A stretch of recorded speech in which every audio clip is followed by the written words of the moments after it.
you so much for choosing to say yes to us when we knocked on your door with our request to join us as a lady leader on this program. I cannot tell you how excited I am to have you on with us this morning. Truly, truly anticipating a wonderful discussion with you. So thank you and welcome to CAB's Lady Leadership. Thank you. Excellent. So first of all, Arletta, let's start with telling us a little bit about yourself, where your journey began and where you are today. Okay, so I am Arletta Huntley-Wells. I would say I'm an accomplished young lady, mother of two, full of life. And my journey began with my nose in a book for the first 21 years of my life, pretty much. It was really school, primary, secondary, straight to A-level, straight to university. So by the time I was 21, okay, I needed a break from the books. So after that, my first job was with an audit firm, an accounting audit firm of Chase Keaton Boland. So I worked there, and while there, you were encouraged to do your professional accounting designation. So I did that. Oh, that's after graduating from university with a degree in economics and accounting. So it gave me that background. So when I got my job with the accounting firm, I basically took it from there.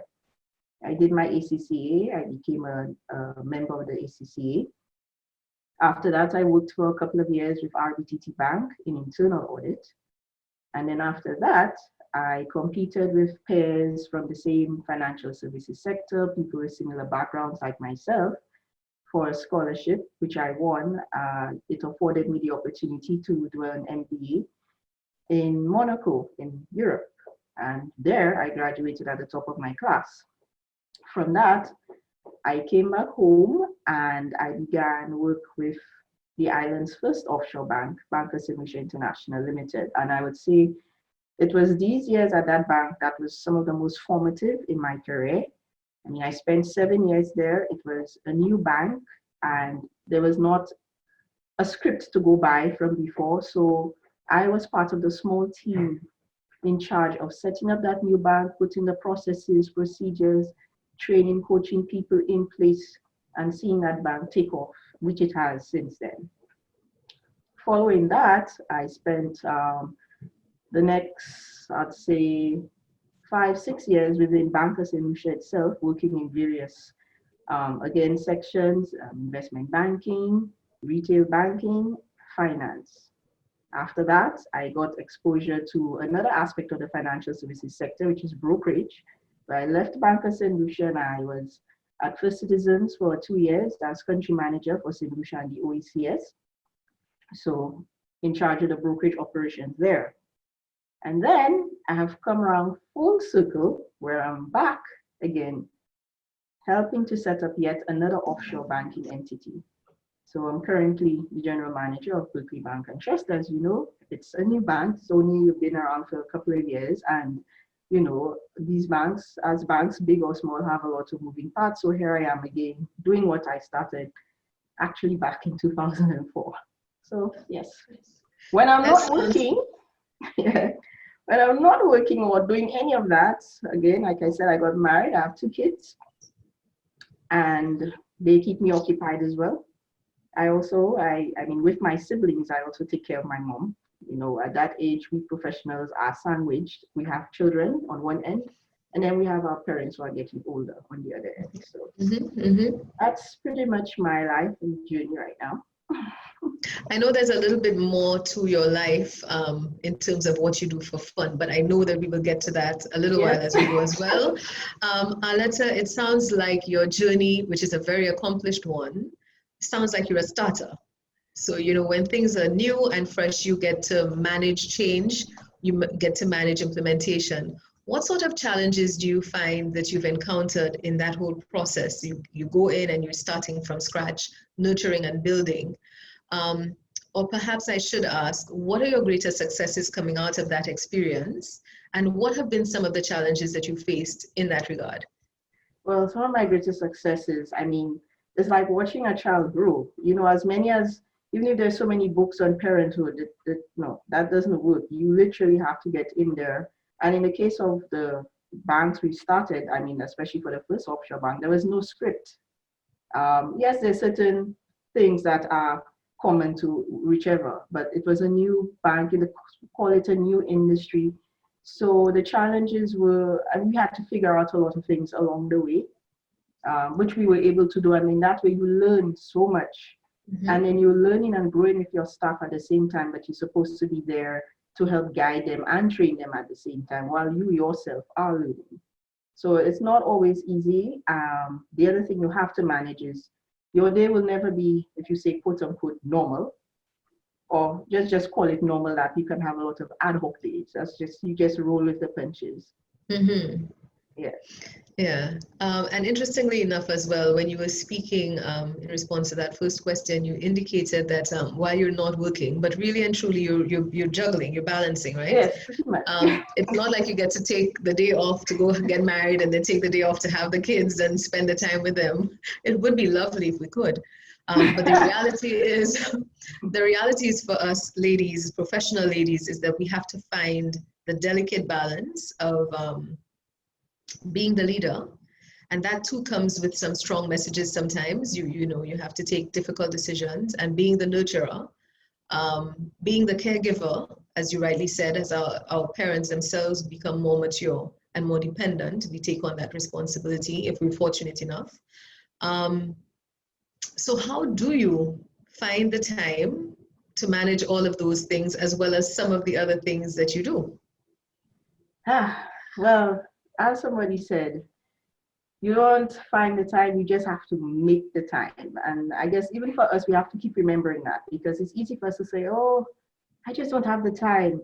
But as life goes on and you realize, especially where health and wellness is concerned, you have to make the time. You have to slot it in like an appointment if you must, or else you will never get around to it. And for us ladies, I find we get to that realization a bit too late, especially where our health is concerned.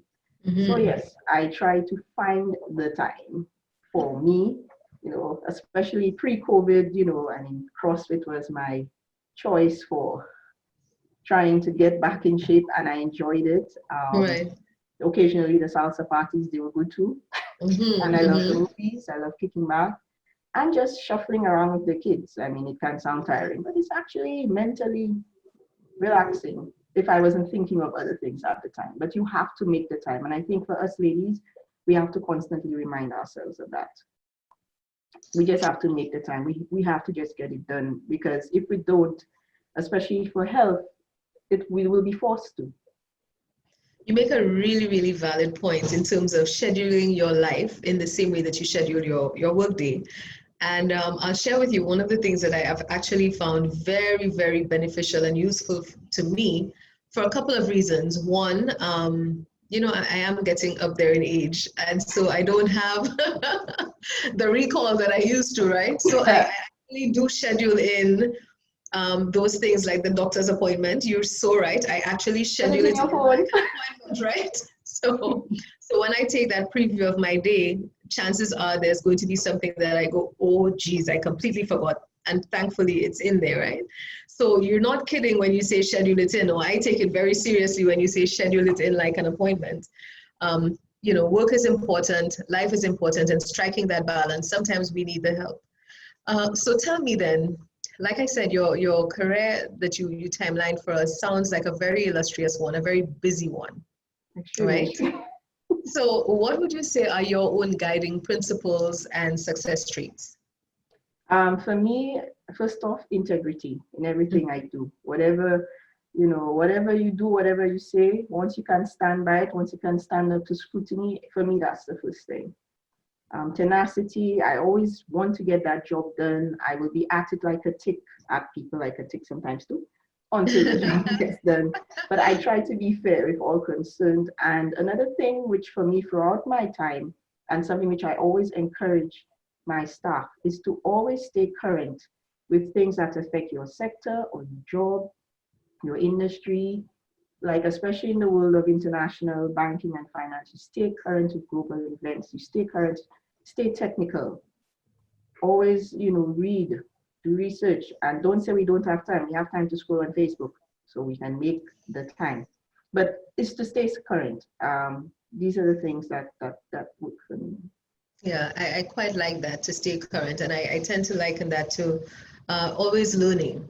So Yes. you live a life where you're always learning. Oh, And you said specific to the industry, but I think just staying in that learning mindset generally maintains a youthful atmosphere with your colleagues as well, right? Because we have yes. the next generation coming to us, and we have been charged with a very vibrant new population or new workforce. And so if we don't stay learning, for me, for example, when I get a new phone, all I need to know is that if it works, then I can make a call and probably take a picture every now and again. And the rest of it, I'm going to fumble and fiddle around with for a little while because they're not, they're not what I need most immediately. But then if I'm going to have engagement with my younger employees, then I have to have a sense of what's happening. And, part of that is being willing to say that I don't know. That's one of the things that I'm always very happy to do, to say that I don't know and to get someone else's views, because that's also the learning mindset. I quite agree. So what does your demographic look like in your office? And do you find that you also have to employ that, raise your hand and say, I'm one of Yes, those dinosaurs, so help clearly. me Yes. get through this, yeah? So, I mean, right now we're small. Like I said, this bank is less than 2 years. So it's just four of us locals, and I have two overseas consultants. So there's six of us. Um, I'm one of the older folk, just Mm-hmm. one person older than me, but I'm really young. I'm 43 years Of course you young. are. Right. There That's you right. go. I'm young. And so I mean, my other staff really are in their late 20s, mid to late 20s. Right, right. So it must be quite a fun environment, right? It's never a boring time, Yes. never a All right. dull moment. Never a dull moment, as they say, right? So, Aletta, let's pivot a little bit, and let me ask you a really, really heavy question now. Firstly, I'm going to start by asking, do you believe that your industry experience as a female is different than that of your male counterparts? And if the answer to that question is yes, are there any examples that come to mind where you would have felt, well, if I was a dude, if I was one of the guys, this would not be happening? And how did you get past that? Well, fortunately, I think here in St. Lucia, I have not felt that. Okay, And I good. think it's probably for St. Lucia as a whole, not just for the financial services sector in particular, but Right.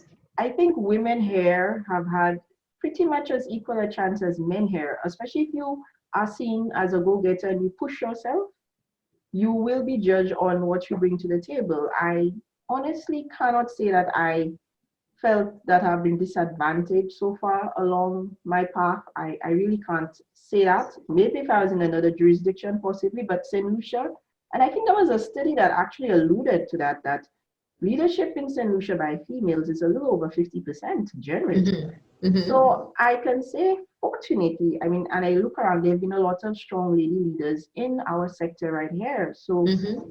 yeah, I think both men and women have an equal chance. I think here the emphasis is putting your mind to it and showing that you can do the job. I Fantastic. will have to say that.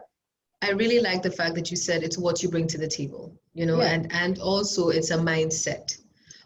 So, we hear a lot of the discourse happening in St. Lucia that women are not equal opportunity. And so I'm happy to hear a fresh perspective that says it depends on what you bring to the table, that you get a seat at the table.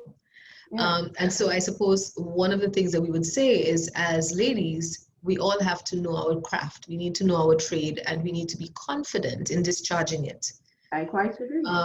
so that you are seen as equal and your contribution is recognized and seen as valid.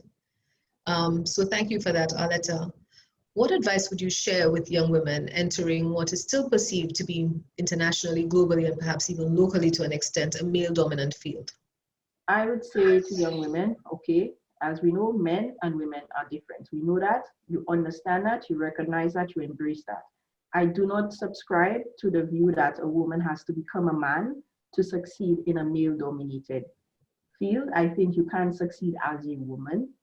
What we have to do, we have to, as we just said, be confident enough to sell what we bring to the table. Sometimes you find a man who may have 50% of the qualification has a better way of selling it more confidently than a woman who may have 70 or 80% of the qualifications, but she's so agonizing over the 20% she doesn't have.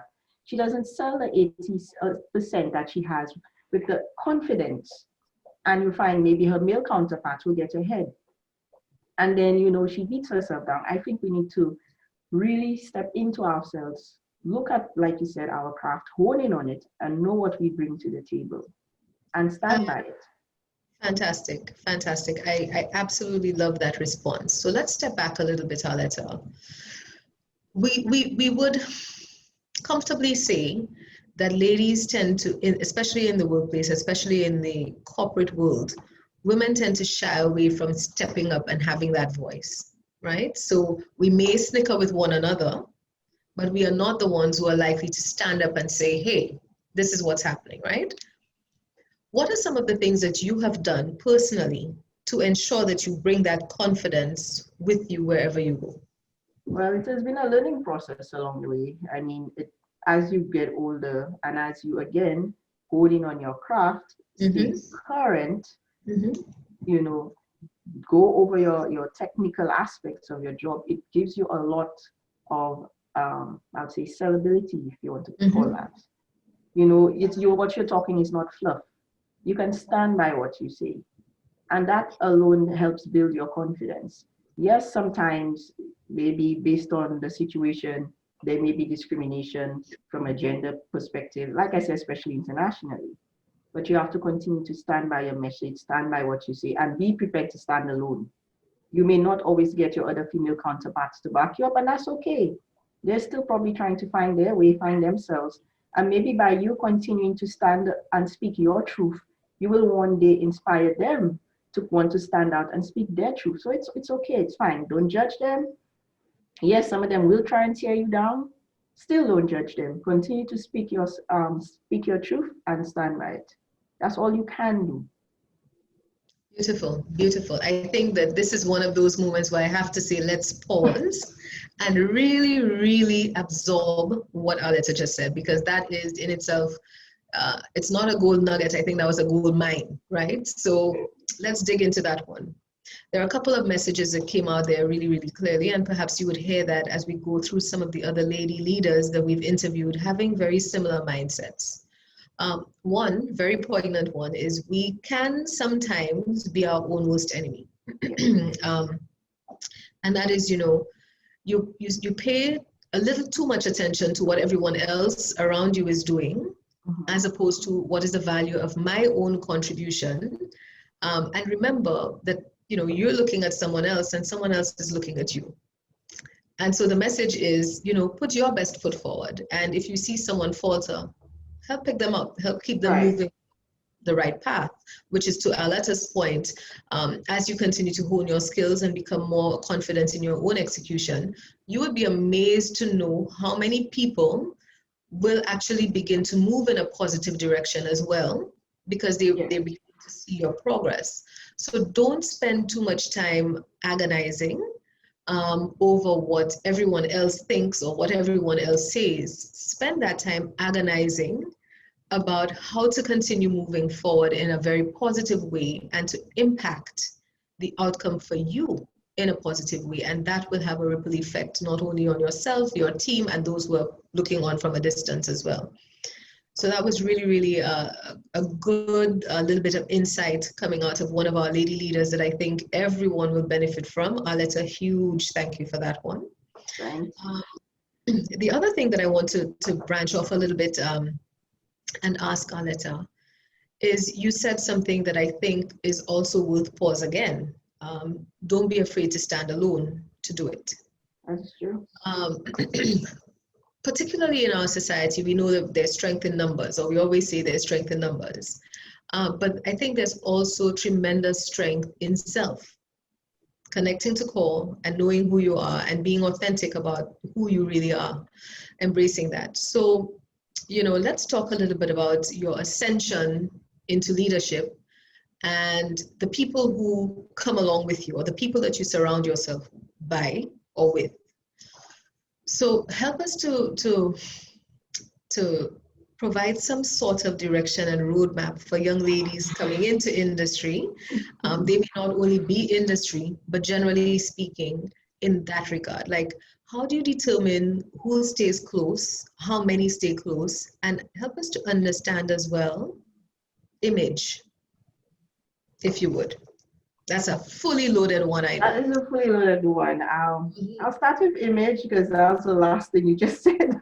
Right. But yeah, image actually is, some say image is everything. It's close enough to everything, you know. And I think as young ladies, we need to work on that. Not just how we look, but how we portray ourselves, how we comport ourselves, you know, our disposition.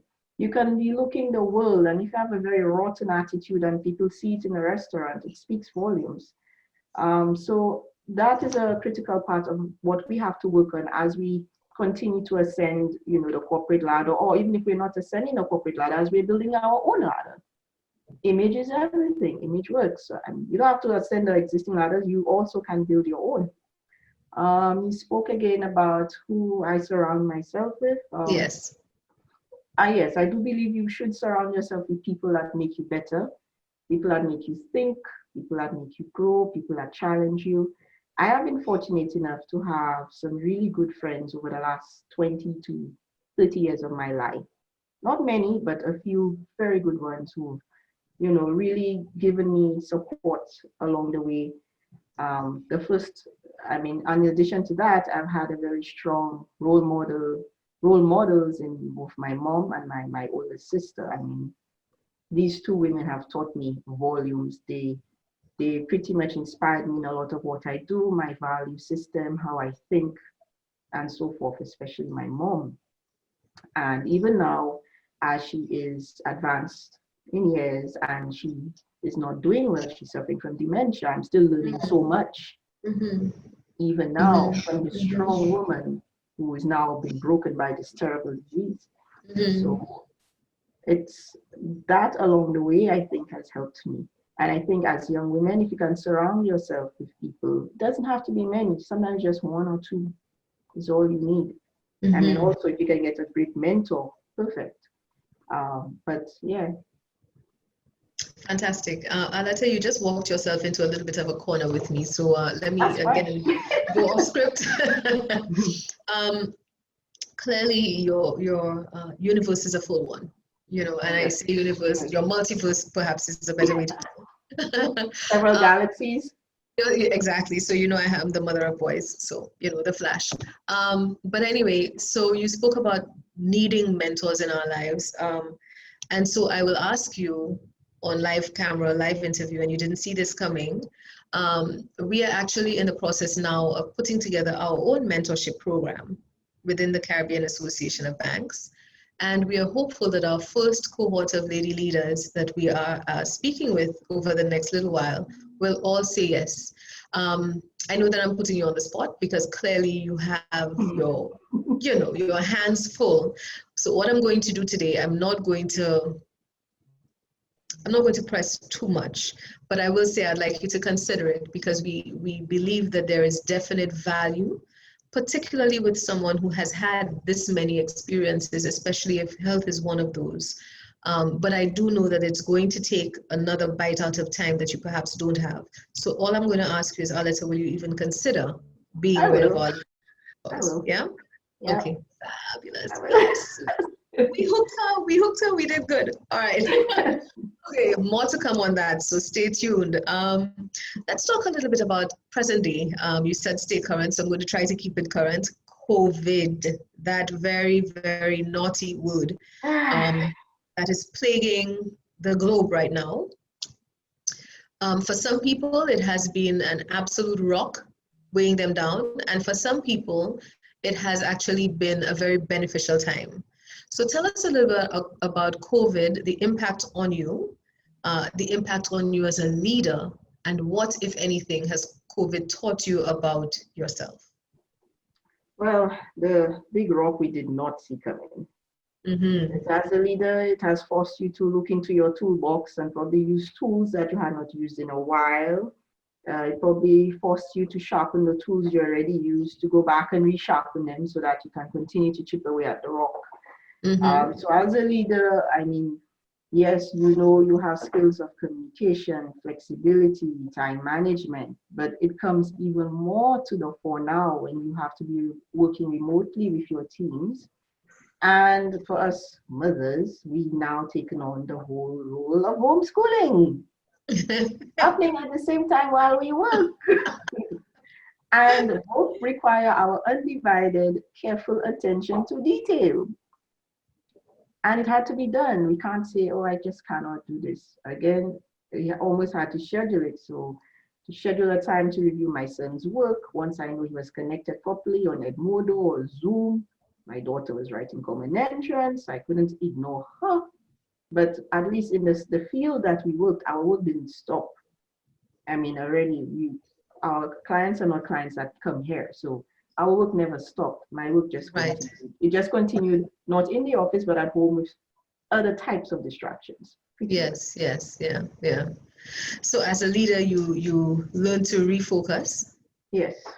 You learn to pivot, like we've been hearing so much about, switching things around and being agile, right? Which are, if we're to be realistic about it, it's the same things that we always ask our staff to do, right? You need to stay on top of things, and as things change, we keep moving.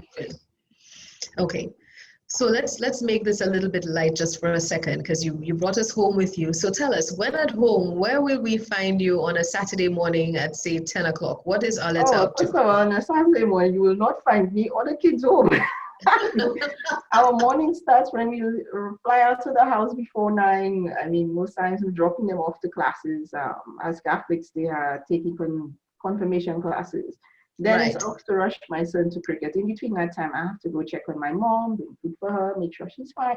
So yes, my Saturday is running around, shuffling day. Yeah, that's whatever else has to be done. I know what you mean. I can definitely identify, and that's the benefit of youth. You claimed it earlier while we were speaking, right? You have all of the energy to get these things done. Let me dig into your business a little bit, because I can, right? There's dancing in your life, or there was. I don't know. So tell me what that's all about, and what does that do for you? Where do you find the time? Actually, it was very relaxing, and sadly, if I had known, I guess if the world had known COVID was coming, probably things would have been done differently. So before COVID, I was not as active as I used to be. I started in 2016 learning to do salsa, and it was really, really an exhilarating experience. Nice. Okay. I mean, Doc is a great teacher. Dr. said yes. It honestly was a stress reliever. I did it for a good 2 years, and then for the last couple of years, I wasn't able to, but I would attend the parties from time to time because they're great. And I mean, fantastic. You literally dance for hours, and you just feel like you're on a high. Yeah, so nice. I love that. I love the cinema as well. That's another thing, So COVID has taken away any social interactions, and I think for a lot of people, it's what's killing them. I mean, you can't, as somewhat jokingly said, introverts, check on your extrovert friends. They're not doing very well right now. I mean, I consider myself an extrovert, but not extreme.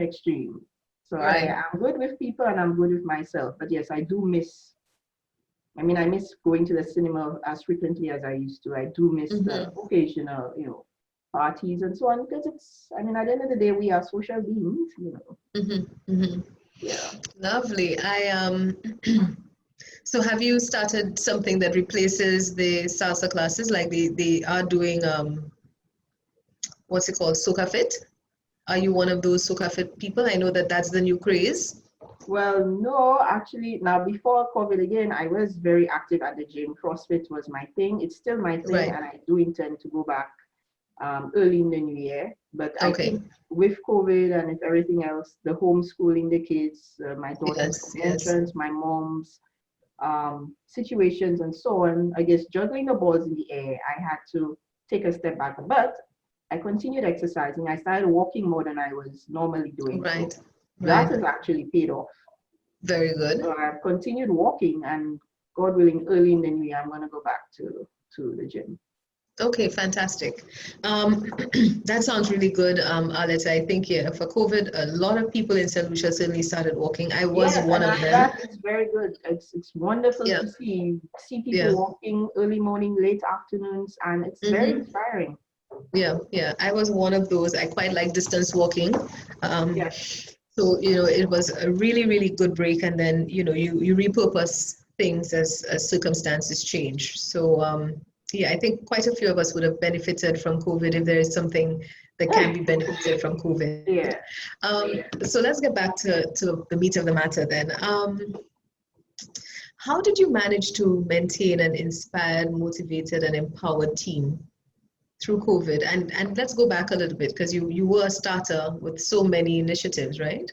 Right. Um, and in starting, there are things that will go very horribly wrong, and there'll be things that you celebrate. So how do you maintain that balance with your team, empowering them so that you can, remain strategic in your focus? I think communication, not I think, communication is key. I mean, you have to Mm-hmm. keep reaching out to people. And especially, I mean, for me, I treated COVID almost like you would treat a natural disaster and people are home. You find out, you check up on your staff. And well, it's not a lot of stuff I have. You check up on Mm-hmm. your staff. You also keep all of the stakeholders informed. So, that at the board level, I always kept the board informed of what's going on in St. Lucia, how we were managing. Um, some of my staff will tell you they really don't like being at home. So one or two of them, if the lockdowns were not strict, they would literally come to the office and continue working. And that was fine. I was Mm-hmm. okay with that. Again, it's a small team. It's very, dynamic. So WhatsApp and all the technology makes things very easy to stay in touch and Right. just, stay on point with what you have to do and so forth. Right, right. And then with your Bank of St. Lucia experience, for example, you would have led a smaller team, or would your teams have generally been about the same size? Well, when BOSL was started, it was a slightly bigger team with 7 people that grew to about 21, 22 people by the time I left. So Right. um, when I moved to mainstream Bank of St. Lucia, it varied. So there was a time I was never managing too many people outside of BOSL. At the time, probably maybe up to 4 or 5. So it depended on what I was doing, what role Okay. I played. Um, Right. Okay. Okay. yeah. So from your perspective, I know that you have been fortunate not to experience any gender-related differences in the treatment that you've been meted out. But from an industry perspective, do you believe that the industry has begun to recognize females differently than when you started? I think so. And again, I guess if you just look at St. Lucia, I probably never saw that there was too much gender related, I'd say, discrimination, because there have been Right. strong females within the financial services sector here in leadership roles. Mm-hmm. And I think it's only going to get better because women are continuing to evolve and push themselves. And I'm hoping men follow too. You don't want a male crisis where, okay, so the girls have gone up, and then when we look back at our men, they're all on the block, and we still need good men. So, but I do think it's going to get better. I think it has gotten better, and it's just going to continue. Again, that's just St. Lucia. St. Lucia is such a small country, but it's a great model. Like I said, women here, once you have the tenacity, once you know what you want and you go for it, you sell yourself appropriately, and yeah, you can get the Okay. opportunity here. Again, I cannot speak to the broader world, it's a bigger fight, Right. and we know that. We know that. Right. Right. Okay. You touched on something that I want to, just pause on again for a second. As Ah, mother of boys, 3 boys, oh geez, right? sorry. You keep making some good points, Alessa, so I need to explore them a little bit, right? Mother of boys, and I know that the world has now refocused to, the female experience, which is a good thing because for far too long, there was no voice. Um, but you said it right. You certainly echoed my sentiment in that while we are working so assiduously to ensure that our ladies are paid attention to and feel more secure and more confident, that we cannot shift that scale so significantly that we begin to see a complete drop or to the detriment of our male counterparts. So firstly, why the thought process for you? Is it something that you're seeing emerging as a trend, or is it just a concern that you generally have? And how do we stay on top of it to ensure that we maintain that balance? I see it. I see it emerging as a trend. I mean, if you look at St. Lucia, girls as a percentage of boys, they outnumber boys, you know, in the success rates at exams and so forth. And it's been happening for a while. Mm-hmm. Of course, more often than not, boys are the ones being shot in the gang wars, in the things going on. You go on the block. I'm not saying women don't smoke and so on. They do. Maybe they do it privately. You will see a set of guys smoking on the block. I don't see the women. Maybe they are doing it. I'm not saying they're not. But I believe we are, if we don't look at this, we will have a crisis of men being left behind. I think it is already something that is cause for concern. We need to continue to encourage our boys. I'm the mother of a boy. I have a boy and I have a girl, and I want to see them equally successful and do well in their life. I want my son to be an accomplished man, husband if he chooses to be, but an accomplished, you know, addition to whatever society he becomes in, as much as my daughter.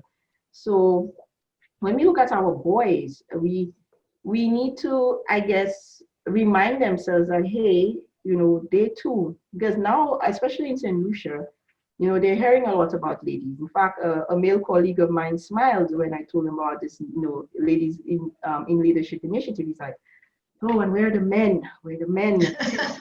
But it's it's there. I think it's a cause for concern, and I think at all levels, from preschool going up, we need to pay attention, not leave the boys behind, but let everybody Absolutely. know that they can be whatever they want to be if they put their minds to it and are prepared to do the work for it.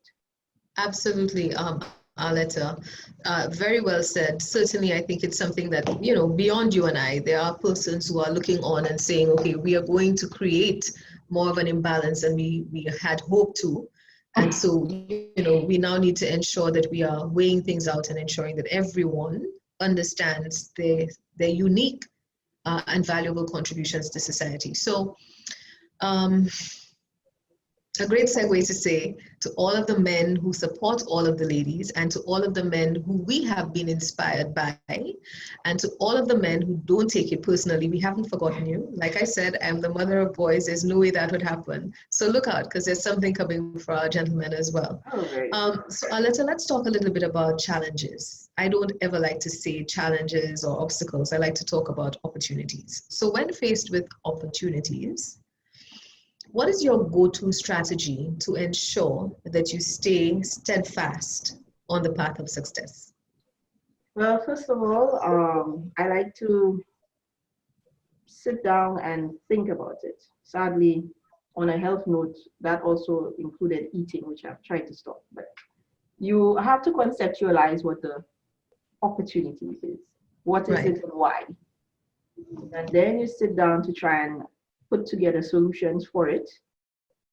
Trying to, of course, to take all concerned into account. If you have to take certain counseling or other people's opinions, you weigh everything because you try to be fair to all concerned, but you do come up with solutions. And then you basically have to put it in action, especially where it's something where a decision has to be made fairly quickly. You have to be prepared to roll up your sleeves and do what has to be done, especially if it's a very unpopular thing that you have to do. Again, once what you do can stand up to scrutiny, once what you do, you know, having taken everything into consideration is the course of action.